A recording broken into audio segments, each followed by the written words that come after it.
Pastaraisiais mėnesiais ne viena antraštė buvo apie medikus išeinančius iš darbo vietų, ta pati Raseinių ligoninė, Zarasų ligoninė, Vilniaus centro poliklinika, apie trūkumą kalbėta ir Klaipėdoje, ir Šiauliuose. Pone Gerliakiene, šiandien Socialdemokratų partijos pirmininkė Vilija Blinkevičiūtė kalbėjo, kad čia yra sveikatos reformos padarinys ir kai kurie kiti opozicijos atstovai. Jūsų nuomonė, ar tai yra sveikatos reformos padarinys ir ar tai reiškia, kad tą reformą reikėtų stabdyti arba bent jau peržiūrėti?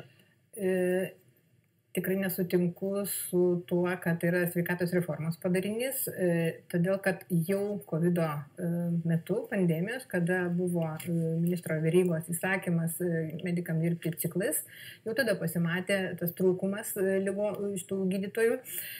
Tačiau remiamasi ir kartuojama ir cituojama EBPO tyrimas, pagal kurį nustatyta, kad mes turime daugiau gydytojų negu Europos vidurkis. Tačiau visai nesenai buvo postas Facebook'e profesoriaus Mindaugo Stankūno, kuris paklaustas, jisai įvardijo, kad ne gydytojai, ne fiziniai asmenys bus suskaičiuoti, bet etatai. Ir peršasi išvada, kadangi medikai dirba daugiau negu etatą praktiškai visi ir netgi ir turi po kelias licencijas, tai vadinasi, jie dirba žymiai daugiau negu kad Europos vidurkis, bet jų fiziškai trūksta.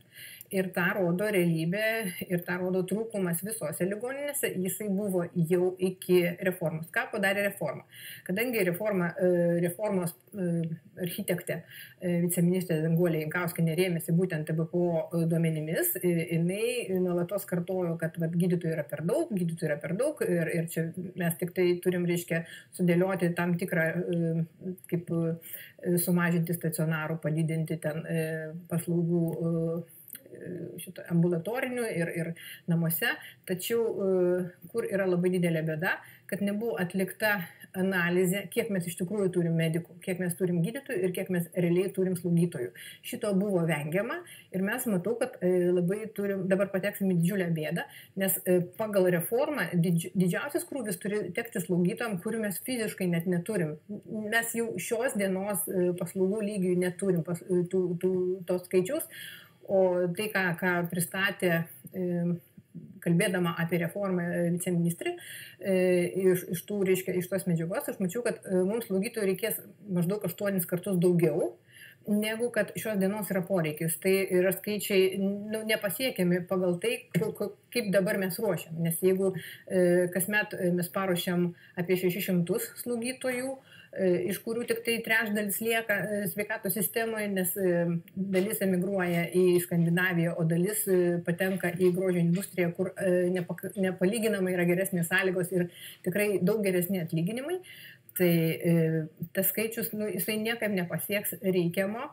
Ir kiek suprantu, būtent slaugos srityje nieko nepadaryta, kad pagerintų sąlygas darbo, kad pagerintų atlyginimus, kad padidintų galimybę mokytis šitos srities atstovam. Ir kas dar labai neramina, kad didelę dalį paslaugų turėtų perimti išplėstinių paslaugų slaugytojus, kurių mes turim tikrai labai labai mažai, ten 10 šiandien dienai mes turim Lietuvoje.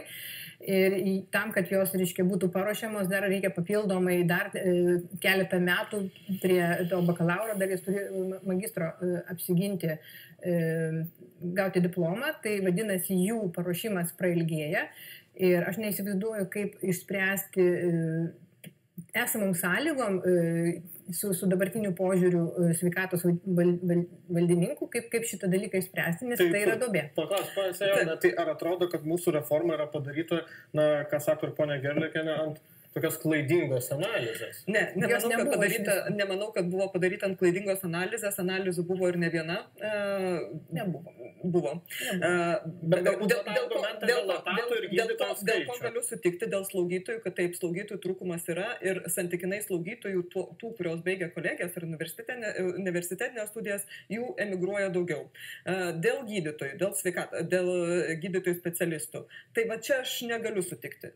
Lietuva tikrai rengia jų pakankamai, tik tai problema yra ta, kad jie netolygiai pasiskirstė. Didžioji dalis jų dirba didžiuosiuose centruose, o į rajonus važiuoja budėjimams, į stacionarą budėjimams tuo met, kai nėra krūvio, o krūvis didžiausias būtų būtent dieną, būtent ambulatorijoje, poliklinikoje. Tai, bet kad ten poliklinikoje neįmanoma užtikrinti tų bazinių sveikatos priežiūros paslaugų, nes patraukliau jaunam žmogui, ypatingai, aišku, didelėme mieste dirbti, dažnai ir sąlygos patogesnės ir darbo užmokestis, nors rajonai stengiasi tą darbo užmokestį kompensuoti ir netgi didinti. Bet to išlyginti, to santykio tarp ambulatorijos ir stacionaro, kur tikrai naktį nėra didelio krūvio ir kurie nesprendžia iš esmės sveikatos priežiūros problemų, nes sveikatos priežiūros problemų daugiau kaip 80% jos turėtų būti sprendžiamos ambulatoriškai. Tai dėl to manau, kad tas požiūris ir kryptis reformos yra tikslinga ir teisinga, bet dėl to, ką jūs sakėte, ar reforma kalta dėl to, kad atskiruose rajonuose ten 7 ar netgi 10 gydytojų palieka darbo vietas. Tai aš manau, kad kiekvienam rajone, beje, priežastys yra skirtingos. Ir reikėtų vertinti, kaip pavyzdžiui, Zarasų rajone, kuris, pirmasis, taip jau sakykim, sprogo ir nuskambėjo Lietuvoje. Tai akivaizdžiai yra įstaigos vadovo, kuris yra kartu ir politikas, ir kuris yra savivaldybės taryboje opozicijoje, ir merės, kuri yra pozicijoje, nesusikalbėjimas, ir aš matyčiau net ir tam tikrą sąmokslą, kad gal mes čia išeinam, pasiemam kompensacijas išeitinės ir paskui, kai neturės kur dėti, tada mūsų grąžins atgal. Čia mano vertinimas toks. Pavyzdžiui, Raseiniuose situacija visiškai kitokia. Tai ten ir patys darbuotojai protestuoja prieš juos supratimu neskaidrų įstaigos vadovo konkursą. Tai, kiek žinau, ir opozicijos tarybos nariai ėmėsi veiksmų, kreipėsi ir į sveikatos apsaugos ministeriją dėl pačio konkurso sąlygų ir dėl pačio kandidato, kiek jis atitinka tas vadovai keliamus reikalavimus. O kaip dėl Klaipėdos ligoninės, kur jau buvo reorganizacija ir net ten, aišku, ministras su meru nesutarė, kas kiek žadėjo pinigų ir kiek turėtų skirti, bet ar tai nėra reformos kaip ir padarinys? Vėlgi, aš manau, kad buvo padaryta ten klaidingų žingsnių prieš sujungiant dvi įstaigas. Vienoje buvo tikrai ženkliai padidinti darbo užmokesčiai. Aš tai irgi matau tam tikrą tokią, sakykime, sabotažo elementų, bet manau, kad tai yra pereinamasis laikotarpis ir labai laukiu, kol spalio mėnesį pradės naujasis vadovas, labai kompetitingas, turintis patirties ne tik Lietuvoje, bet ir darbo Jungtinėje karalystėje, puikus profesionalas, tikiu, kad ir puikus vadybininkas ir kad tas pereinamasis laikotarpis neišvirsi kažkokią tai didelę problemą ir kad pavyks tą situaciją suvaldyti ir susitarti, nes aš manau, kad čia didelė įtaka bus, kaip sugebės vadovas komunikuoti su darbuotojais, kad mes visiems negalim tiek padidinti atlyginimo, nes įstaigai tai ne pagal pajėgumus, bet ką padaryti, kad sąlygos tenkintų visus ir kaip susigrąžinti ir išėjusius darbuotojus arba pritraukti naujus, nes Klaipėda šiaip yra vienas iš tų, nepaisant to, kad atokiau nuo Vilniaus, Kauno, bet vienas iš tų regionų, kurie yra tikrai patrauklus ne tik sveikatos priežiūros darbuotojų, bet specialistų tenai prisitraukti paprastai nebūna didelė problema. Tai, ponia Gerlikienė, gal tikrai tos problemos nėra, mes turim pakankamai medikų, tiesiog išskirstom juos blogai. Medikų mes neturim ir aš noriu pasakyti irgi tai, kad birželio mėnesį buvom susitikę su ministru ir tik tai birželio mėnesį buvo iškeltas klausimas dėl įvardymo, kiek mes turim iš tikrųjų tų gydytojų ir kiek mes turim slaugytojų. Taip kad jokios analizės, kiek, kokių, kur ir kaip reikia, jos nebuvo iki šiol. Tai nereikia klaidinti.